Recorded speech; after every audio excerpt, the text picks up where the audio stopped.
Hello, welcome back to my channel. My name is Jenna. I'm a homeschooling mom of 3, and today we are going to talk about the curriculum choices that we have chosen for this year.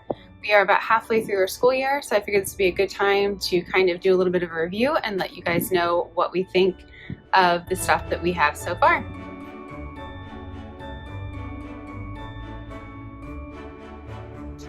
Okay, so first off, I have 2 kids that are currently being schooled. I have a almost 9-year-old and a 6-year-old, and then I have a toddler, a 1.5-year-old. So this is the first year that we have done the Good and the Beautiful language arts. We have been homeschooling off and on since my oldest was in kindergarten. I say off and on just because I've worked out of the house off and on during that period, and so she has gone back to public school a couple of times in between there for a little bit just to finish out the year, because with my work schedule it was too much. So keeping that in mind, we have done other homeschooling curriculums prior to this. We have tried at least a couple of other companies, and this year we went with the Good and the Beautiful for most of our curriculum, other than math. So this being the first year that we have done their language arts curriculum, which if you are not familiar with the Good and the Beautiful, their language arts is more advanced than your typical homeschool curriculum and your typical public school as well. So they have a placement test on their website that you can have your child kind of read through to help you make sure that you are getting the correct level for them. They don't even call them grades, they call them levels, because unless your child is advanced or they are starting out with the Good and the Beautiful, they might be in a lower level than you would think. And it's actually not a problem because it actually stops at level 7, I think, and then it goes on to high school. So technically, if you're like a level behind what their grade level would be, you would still be starting high school at the normal time that you would be in a public school system. So I'll start out with my youngest first. She is doing the language arts level K this year. And this is it's a pretty good level for her. It's not super challenging for her. It's because she's 6 and because she also is a kid that really enjoys reading and wants to read. I will probably end up trying to kind of speed through this a little bit faster the second half of the year, and then maybe start her on the level 1 before we would be technically starting our next calendar school year. But it depends on the kid too. So so far we really like this. I have done other kindergarten curriculums with my oldest before, and oh my gosh, like especially if your kid is not one of those kids that does not like to read, it is like pulling teeth. It is terrible. It's hard to teach a kid how to learn how to read. There's a lot to it, and especially if you don't really have experience in this, it really helps to have a curriculum that makes it fun and engaging, and I feel like the Good and the Beautiful really does that. So that is one thing that I like. I like that neither one of my kids really complains too much about their English. They actually do find it enjoyable. I find it enjoyable because they also incorporate other things into language arts as well. Like they'll do art appreciation, poems, they do little stories and things like that, just to make it a little bit more interesting. And then they also put in little like games and things to do while they're learning, but it's not anything that's like very labor intensive for you. So you don't have to do any like prep work beforehand. It's pretty much just open to go. So I'm very impressed with the language arts so far. It's been really easy to teach my 6-year-old to read. She's really enjoyed it, and it's very thorough. So I feel like you're not going to get through this curriculum and be like, wow, there's a lot of holes. I feel like there's a lot of things that she missed or they didn't cover. That's definitely not the case. Also, if you are starting this and this is more like on the advanced side, like say your kid was like 5 or something, you don't have to complete one lesson per day either. You can kind of spread them out if that's something that would work better for you.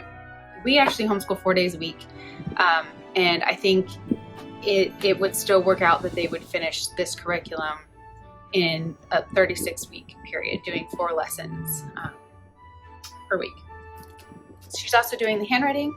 I've used their handwriting last year. I think I used it for both of my kids. I really like this as well.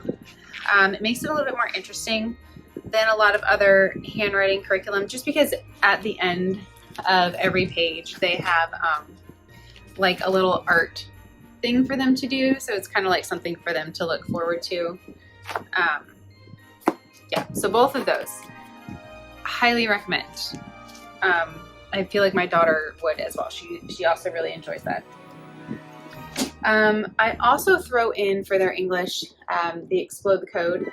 I've done this for a while. It's just kind of like an extra little supplemental thing. It's definitely more review for them. They're not learning like new topics in this. It's just kind of like going over the stuff that they already know, so they can do it independently, especially if I kind of need a little bit more time to finish up working with my other child. It's kind of nice that they have something to do that I don't really feel like it's just like pointless busy work, but does definitely serve a purpose.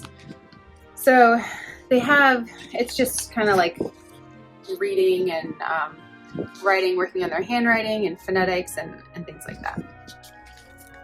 Okay, and then the last thing for my 6-year-old is the math. The Good and the Beautiful math I don't think was actually out when I needed to order it, so I just went ahead with a different company. This is Abeka. Now this you are supposed to do 5 days a week, so I'm not really sure how that's going to go because we only school 4 days a week. So we're obviously not as far into this book as we are into the Good and the Beautiful curriculum. Next year, I don't think I would use this again. My youngest especially, math is not really her thing.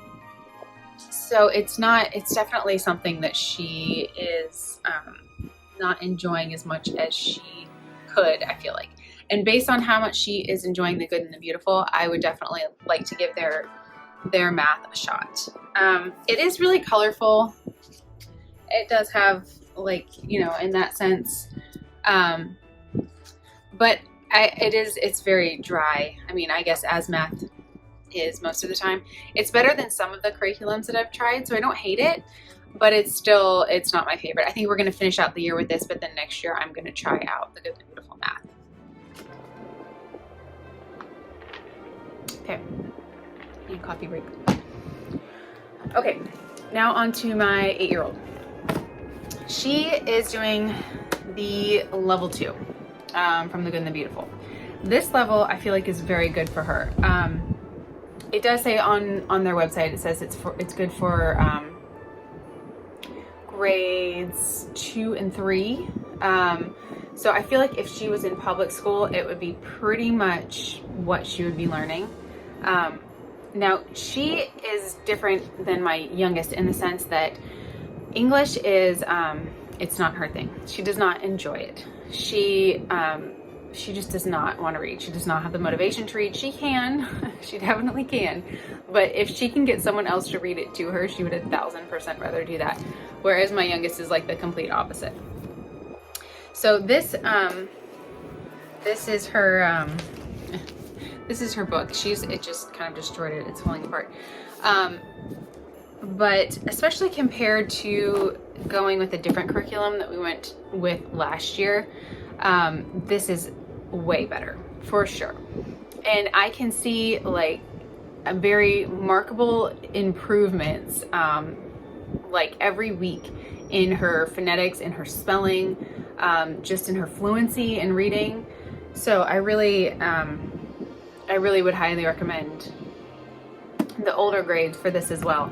And I know that I'm definitely glad that I went with the level 2 instead of trying to like push her into the level 3, which is more of an advanced like 3rd, 4th grade, because I can tell that she's really getting down like the just like the nuts and bolts of reading and spelling and things like that. And I know doing that now is going to be for sure better in the long run. She's not going to like hit those spots where like, oh my gosh, we never went through that, or she never learned that. So this I'm definitely going to stick with next year as well. For her, she's probably going to end up taking the whole year to finish the level 2, and then we'll start on the level 3 the following year. She is also doing the level 3 handwriting. I did the level 2 handwriting with her last year. So the level 3 is moving on. They actually start teaching cursive. So I don't know. We'll kind of have to see. I mean, cursive is difficult. So we might end up redoing this handwriting level. I don't know. I'll have to take a look at the level 4. I am really happy with it, but it's just because cursive is such a new thing. This is the first year that she's done that. We may redo this handwriting level just so she can really get it down. Okay, and she also has an Explode the Code, which she could probably be doing the level 6, but we just hadn't gotten to it yet. So we just kind of made sure that we had covered all of the Explode the Codes. But again, it's a good thing for her too, just because it's kind of reinforcing stuff that she already knows. And then for her math, she is doing teaching textbooks. So far, I do like teaching textbooks. Sometimes she will tell me that she does not like it, but I don't think that's actually, she seems to be doing just fine. I think she just, doesn't want to have to do her math sometimes, because they have like what's called like quizzes now. And when you've been working in like workbooks, they don't really have quizzes per se, just because you're kind of like checking the work as you go.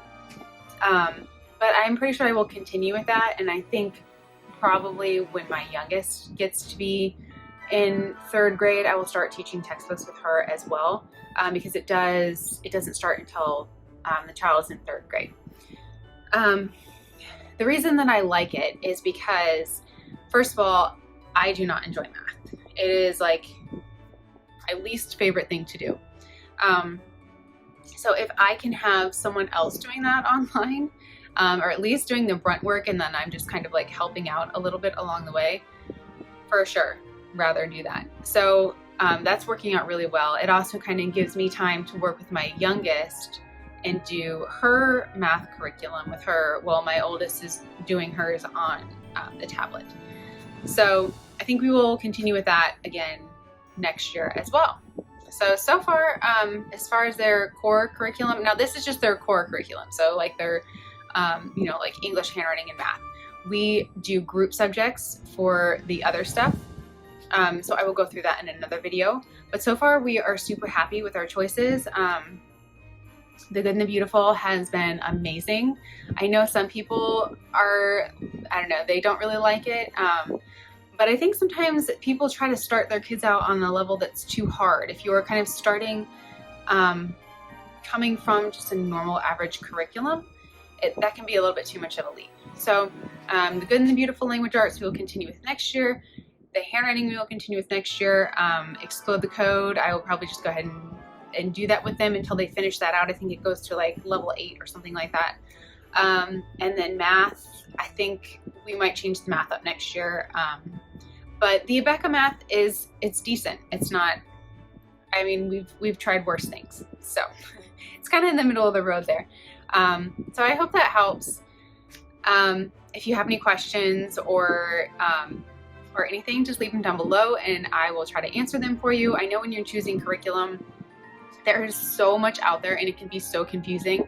And the important thing is just to like choose something that you and your kids legitimately enjoy, because at the end of the day, even if you find something that's supposed to be like the best curriculum, like your child will go to college when he's I mean, it doesn't matter because if you both hate it, it's not gonna go well. So just finding something that you and your kids both enjoy is going to make your life so much better. It's going to make your homeschool experience so much better. And really, like, that's the whole point of homeschool, is to like encourage this love of learning that I feel like is just not able to be accomplished in a public school setting, kind of just sheer numbers and all of that. So anyway, if you are just encouraging that love of learning while, teaching them their basic skill sets, you're going to be on the right path. So I hope that helps. You can also go to the Good and the Beautiful and they let you kind of flip through their curriculum so you really get a sense of it.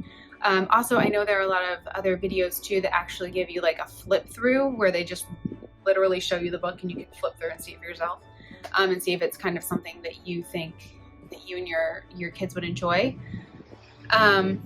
As well as teaching textbooks. I think they give you the first 15 lessons free before you have to pay for it, which I did do that to make sure that I felt like that was going to be a good fit for my daughter. So anyway, I will see you guys next time. Maybe the next time I will be showing you guys our group subjects, what we were doing for that, and how we were liking those as well. So I will see you guys next time. Bye.